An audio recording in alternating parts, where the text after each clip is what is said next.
On this short tutorial, I'm gonna show you how to enable Instagram messaging update easily and fast. First thing you wanna do, guys, is open the settings on your phone, go to apps.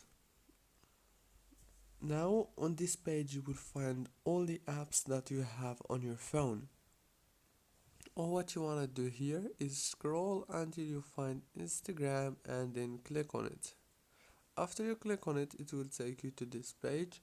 Now click on the data usage, click here, make sure to enable all those options and then go back, click on this force stop, and then one last thing you want to do is open the Play Store or the App Store and then update your Instagram.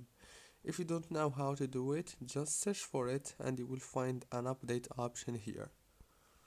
Now that's it, don't forget to like, subscribe.